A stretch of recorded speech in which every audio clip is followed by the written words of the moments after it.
글로벌 전체로 봤을 때 미국 시장밖에 답이 없어 라는 생각을 우리 많이 하고 있고, 그 상황에서도 미국 안에서만 보면 7가지 주식밖에 없어, 나머지는 안 돼 라는 부분들이 기존의 생각이었던 거죠.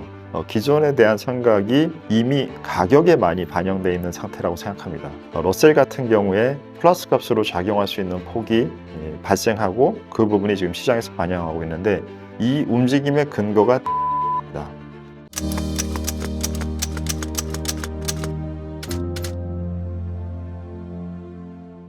안녕하십니까. 오종태의 투자병법 오종태입니다. 오늘은 우리가 러셀 2000에 대해서는 처음으로 다루는 것 같습니다. 트럼프 트레이드라는 것에 엮여있는 가장 강한 몇 가지 중에 하나로 최근 러셀 2000에 대한 관심이 많이 증가를 했을 텐데요. 그 부분에 대해서 오늘은 다뤄보도록 하겠습니다. 먼저 러셀 2000의 현재 동향은 어떻게 되고 있나요? 러셀 2000은 보시면 미국 시장 전체의 움직임하고는 지금 지난 6개월 정도의 차트를 보고 계시는데 모양이 많이 다릅니다. 다른 부분은 지난 6개월 혹은 1년으로 했을 때 시장은 지속적으로 우상향에 상승하는 모습을 S&P나 나스닥은 보였는데, 보시다시피 지금은 위쪽에 갇혀있는 그러한 모습들의 지수대 영역을 보이다가 최근 선거가 끝나는 부분을 시점으로 해서 매우 강하게 튀어오른 이 부분이라서 선거에 대한 효과가 매우 강한 트럼프 트레이드라는 그 말에 매우 어울리는 그러한 움직임을 최근에 보였습니다. 이 부분은 정책 부분의 효과라는 부분에 가장 노출도가 어디가 세냐라는 부분을 반영한 부분이고, 그 정책에 대한 노출도에서 가장 핵심적인 정책은 세금 정책입니다. 그 세금 정책이 보시면 지금 이 차트는 세금이 바뀌었을 때 그때 어느 부분이 가장 영향을 좋게 많이 받느냐라는 부분에 대한 부분을 분석한 내용인데요. 골드만삭스에서 보시면 러셀 2000이 가장 그 부분의 혜택 값이 큽니다. 이 부분을 시장은 강하게 그리고 눌려 있었던 가격 메리트가 있는 부분은 그 해당 부분의 전망이 좋지 않았었기 때문에 시장 가격이 움직이지 않은 것이고, 우리가 지난 오랜 기간 동안 알고 있다시피 미국은 가장 큰 회사들 몇 개의 이익이 대부분의 이익을 끌고 가고 있고, 나머지 회사들은 매우 많은 기업, 그리고 S&P 기준으로 많이 얘기했었죠. 7개와 473개라는 그 두 개의 이익 궤적이 완전히 달랐던 그런 부분들 때문에 그 부분보다도 더 작은 기업들이 속해 있는 러셀 2000 같은 중소형 기업들한테는 전망 자체에 그러한 플러스 값이 없었는데, 그 부분이 조금 전에 설명드렸던 세금에 대한 플러스 이펙트와 선거에서 레드 스윕가 달성된 부분 때문에 사람들의 심리가 개선된 부분, 그 심리가 개선된 부분이 경제 활동을 전반적으로 매우 밑단까지, 우리가 그 얘기 많이 하잖아요. 경제의 온도가 높은 곳에서만 뜨거운 것과 낮은 곳, 저 아래까지 전달되느냐라는 그 두 개는 현상이 되게 다르고, 지금 모든 현상들은 양극화라는 부분에 베이스가 깔려 있었는데, 트럼프가 당선된 정치적 현상은 한 군데가 아니라 전체적인 현상의 플러스 값이 공화당 쪽으로 향하는 방향을 보여주잖아요. 그만큼 기존에 관심이 적었던 부분도 그러한 전체적인 움직임의 활동이 정치적으로 발생한 부분이 경제적으로도 전반적인 부분, 그리고 정책적으로도 확실하게 세금이 그 부분이 가는 부분이 계산되는 부분까지 나타나기 때문에 그 부분을 앞으로 향후 전망이 플러스 값으로 사람들이 느끼는 부분이 이 심리적인 부분과 세금 정책적인 부분이 같이 들어가는 움직임이 최근에 강하게 나타났었습니다. 이제 S&P나 나스닥을 어제 말씀 주셨는데 3개월 동안 12%였다고 했을 때 러셀 같은 경우는 이제 6개월 기준으로 봤을 때는 18% 정도 상승을 했어요. 네. 그러면 트럼프 트레이드의 수혜주로 불리는 테슬라나 러셀 2000은 다소 하락을 경험했는데 이런 것들은 저희가 어떻게 봐야 될까요? 그런 폭으로 보시면 됩니다. 러셀 2000의 상승폭보다 테슬라의 상승폭은 거의 50% 가까이 됐었잖아요. 그러한 폭에 대한 부분들에 많이 올라갔던 것들이 많이 조정을 받을 수 있는 부분이기 때문에 러셀 같은 경우에는 그와 비교했을 때 상승폭이 작았기 때문에 조정폭도 작은 것이죠. 이것은 가격의 출렁임이라고 보셔야 되지, 가격의 출렁임은 왜 발생하느냐? 가격이 바뀌었기 때문입니다. 그 폭에 대한 반응들이 서로 크기가 다르기 때문에 조정폭도 상대적으로는 적은 상황입니다. 러셀에 대한 어떤 리스크랑 선호도는 어느 정도로 판단하시는지 좀 궁금합니다. 지금 작년까지는 미국 시장 내에서도 글로벌 전체로 봤을 때 미국 시장밖에 답이 없어라는 생각을 우리 많이 하고 있고 지금 현재 굉장히 강한 생각이잖아요. 그 상황에서도 미국 안에서만 보면 7가지 주식밖에 없어. 나머지는 안 돼. 라는 부분들이 기존의 생각이었던 거죠. 기존에 대한 생각이 저는 이미 가격에 많이 반영되어 있는 상태라고 생각합니다. 그 가격에 많이 반영되어 있는 상태이기 때문에 러셀 같은 경우에 새로운 부분들이 이렇게 생겨버리니까 플러스 값으로 작용할 수 있는 폭이 발생하고 그 부분이 지금 시장에서 반영하고 있는데 이것이 이제는 일회성이냐 아니면 지속성이 있느냐라는 부분이 가장 중요한 상황인데 이 움직임의 근거가 정책입니다. 그리고 정책이라는 건 아직 트럼프 백악관에 가지도 않았어요. 지금 이제 인선하고 있잖아요. 사람들이 고르고 있고 그리고 인선된 사람들이 과거 트럼프 1기 정부 때보다 훨씬 더 조직적으로 체계적으로 움직이는 트럼프 1때는 팀이 없었던 것이고 트럼프 2.0에서는 지금 팀이 있기 때문에 이 팀의 조직력이라는 개념이 과거보다 있는 상황입니다. 그러면 조직력 있는 팀이 움직일 때는 그 정책을 사람들이 또 많이 지금 자기를 지원해주는 힘을 1기 때 없었던 힘까지 같이 얻고 있어요. 그럼 그 부분에 대한 것을 빨리 강하게 몰아쳐서 할 확률이 천천히 할 확률보다도 높고 트럼프도 지금 이제 대통령이 2번째 되기 때문에 이제 없습니다. 이제 역사적으로 자기는 이제 이걸로 하고 끝나는 거예요, 트럼프는. 그러면 자기가 무언가를 제대로 하는 모습을 보여주고 다음 선거까지 공화당에 누가 잘 되나 이런 거 신경 쓸 캐릭터일까요? 제가 보기에는 그럴 확률은 좀 낮을 것 같거든요.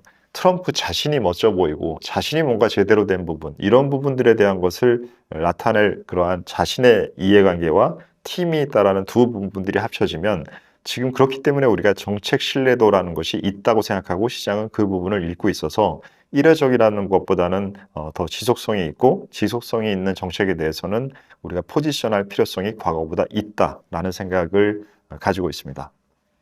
트럼프 랠리에 관련해서 좀 시장에 이미 피로도가 사실 며칠 안 됐거든요. 근데 누적되어 있다. 근데 아직까지도 취임까지는 좀 많은 기간이 남아 있거든요. 어떤 생각 가지고 계신가요, 이사님은? 트럼프가 얼마 며칠 안 됐는데 지금까지 우리는 뭐 뉴스 플로우로밖에 볼 수 없잖아요. 뭐 그 사람 직접 만날 수도 없고 다행히 예전보다는 소셜 미디어를 통해서 그런 사람들이 직접 자기의 생각을 언론을 통하지 않고 표현해주는 그러한 방식들이 많아서 우리도 지난번에 그 트럼프의 그 가족 사진들을 트럼프 따님이 X에 올려놓은 거를 통해서 빨리 봤었잖아요. 그런 여러 가지의 그러한 모습들, 내용들, 그다음에 사람들을 선택하는 방식들, 이러한 부분들이 말과 행동이 많이 일치하고 있는 모습을 보입니다. 제가 항상 우리 투자할 때도 말과 마음과 생각과 행동이 일치해야 된다라는 말씀 드리잖아요. 그 부분에 대한 연결성이 기존에 했었던 이렇게 하겠다라는 부분과 그렇게 하기 위해서는 어떤 사람들이 필요해? 그리고 그 어떤 사람들이 어떻게 정해지고 있어? 라는 부분이 일관성이 있어요. 이 일관성을 뭐 민주당을 선호하는 분들은 싫어하는 일관성일 수도 있고 하지만 정책의 일관성은 분명히 보이고 있어서 사람들이 지금 현재 트럼프 트레이드에 대한 가격이 너무나 빨리 움직였기 때문에 이 부분에 대한 조정에 대한 생각이 있을 수 있어도 이 정책이 앞으로도 계속 되겠구나 라는 부분에 대한 신뢰도는 계속 유지하거나 더 커질 수 있다고 생각하고 그 부분이 전체 자산 가격에도 그러한 트럼프가 추구하는 정책, 뭐 대표적인 것은 뭐 탈세계화 정책이 되겠죠. 그리고 관세라는 게 한번 설명드렸다시피 관세라는 게 전체 미국의 세금의 비중에서 차지하는 비중은 매우 작습니다. 한 2%밖에 안 돼요. 그걸 아무리 올린다 하더라도 그 부분으로 다른 부분을 커버하고 이런 부분은 안 되겠지만 중국과 관련된 중화문화권에서는 많이 익숙한 단어인데 저는 조공문화라는 그 단어가 떠오르더라고요. 과거에 동양에서 사용하던 조공문화는 실질적으로 약소국들이 가서 조공을 바치는 것처럼 뭔가 뺏기는 것처럼 보였지만 사실 준 거보다 중국에서 더 많이 주는 방식이었습니다. 그래서 그 조공을 다시 더 많이 주는 것을 통해서 영향력을 유지하는 그러한 방식의 조공 문화였는데, 유럽과 서양 사람들은 통행세라는 방식으로 예전에 강이나 이런 것들, 길을 지나는 데다가 다 검문소를 만들어 놓고 자신들의 들어오는 영역이 들어올 때 통행세를 받아서 그 통행세로 그걸 자신들의 힘으로 활용했단 말이에요.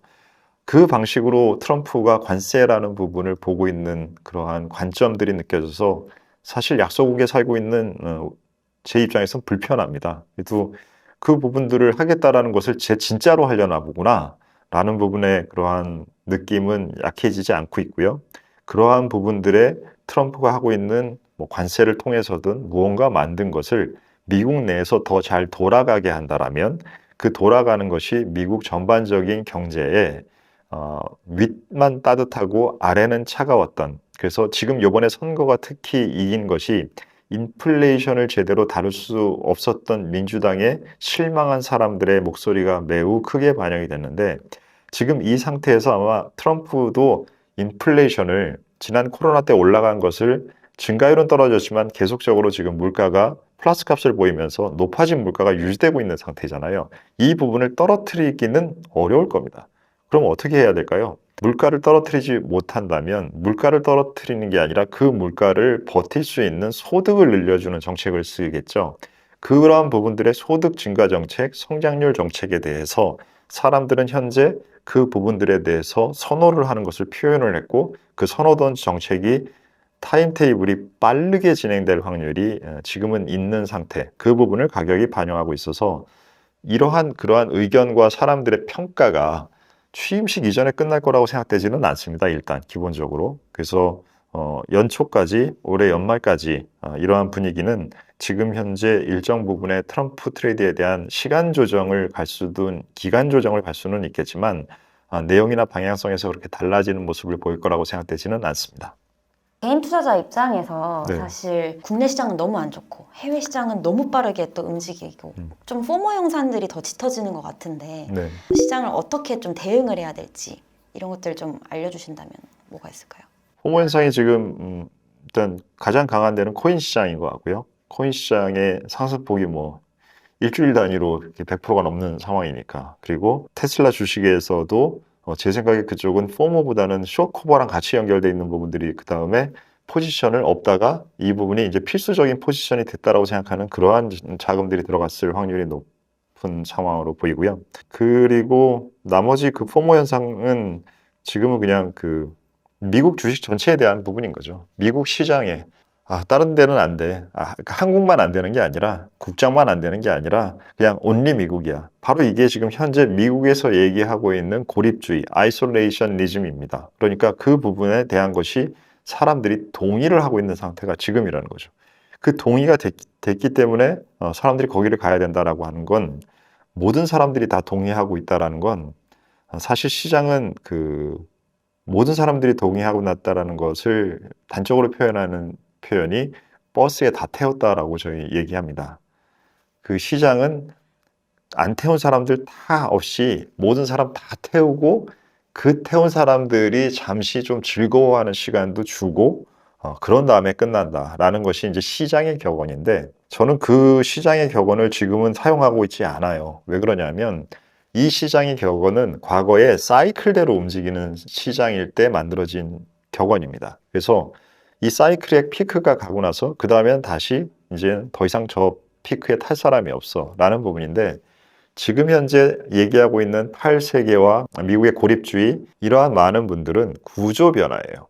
구조 변화일 때 이 구조 변화를 잘못 이해하게 되면 굉장히 큰 오류를 발생시킵니다. 그 부분이 최근에도 우리가 채널에서 얘기했던 드러컨밀러 선생님이, 그 뛰어난 투자자가 엔비디아를 팔았던 그 부분을 잘못했다라고 말씀하시잖아요. 바로 그게 구조적인 변화와 새로 생긴 부분의 강점에 대한 그 강도를 잘못 판단했을 때, 충분히 판단하지 못했을 때 나타나는 그러한 포지션의 상황과 이 현상이 됩니다. 지금 현재 나타나고 있는 미국의 고립주의는 제가 보기에는 이미 탈세계화라는 몇 년간 진행되어 있는 현상을 방향성으로 동일하게 가속시키는 혹은 각도를 더 스티프하게 만드는 이러한 부분들의 정책 변화이기 때문에 이 부분에 대해서 미국으로 간다라는 것의 근거가 너무 뭔가 지나쳐.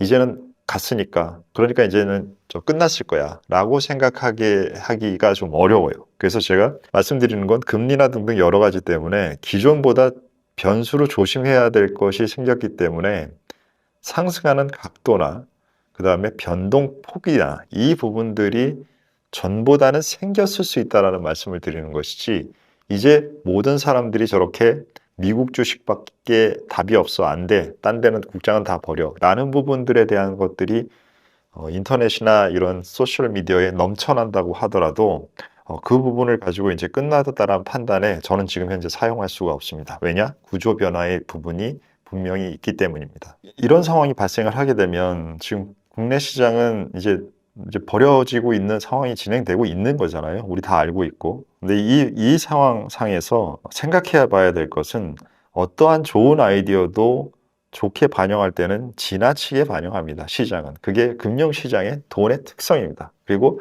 안 좋은 부분이 반영될 때도 또 지나치게 반영이 됩니다.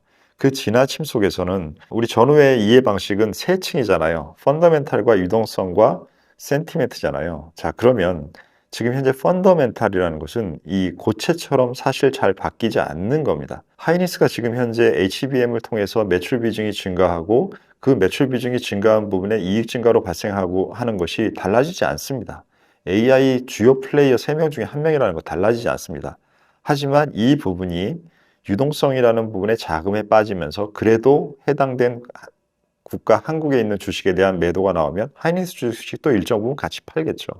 그럼 그 부분이 파는 부분이 단기적인 수급의 악재로서 작용을 합니다. 그리고 그러한 과정들이면 사람들은 이거 생각보다는 뭔가 안 되는 거 아니야? 이유를 계속 만들어요, 시장은. 마이크론이 더 잘하는 거 아니야? 미국에 있는 마이크론이 있는데 꼭 하이닉스랑 해야 되는 거야? 길게 보면? 이런 등등의 얘기들을 계속 안 좋게 되면 안 좋은 얘기를 만듭니다. 그것이 사실이든 허황되든 어쨌든이 중요하지 않습니다. 그러면 그게 바로 센티멘트가 제로가 아닌 마이너스 값으로 작동을 하고 있는 상태가 되면서 이 고체라는 펀더멘탈의 그 부분을 고체가 플러스 값이라도 이 부분의 마이너스로 계속적으로 줄어들게 만드는 주가를, 이러한 부분들을 마지막에는 나타나게 되는데요. 그럴 때 또 바로 기회가 만들어집니다. 세상은 과거의 모든 역사를 인류가 왔던 부분을 보시면 무언가 새로운 부분이 만들어지면 탈세계화는 과연 이번에 역사상 처음일까요? 아닙니다. 이건 1차 대전 때도 있었던 일입니다. 그리고 나서 다시 또 2차 대전도 있었고 세계화도 있었고 지금 다시 탈세계화를 겪고 있는데, 과거의 모든 과정들을 겪으면서 어떠한 하나가 인류가 대응하는 방식이 전보다는 세련돼지고 좋아진 부분들이 있기 때문에 지금까지 전쟁도 계속 줄어들고 글로벌 GDP는 계속 증가한 부분들을 유지하면서 사이사이에 변곡점이나 어려움은 있었지만 온 것이 사실이기 때문에 그러한 상태에서의 탈세계화의 세련된 부분들에 대한 과거보다 나아진 부분들도 전 세계 어딘가에는 영향을 줄 것이고요. 우리는 한국은 우리가 어려움 한두 번 당해봅니까? 우리 전쟁도 했었잖아요. 아니 일제시대에서도 겪어봤는데 이러한 탈세계화를 가지고 싸움하는 거, 이런 부분들이 과연 우리 한국 사람들이, 한국 기업들이, 한국인들이 과연 이렇게 완전히 빵으로 갈 것처럼 못할 것 같습니까?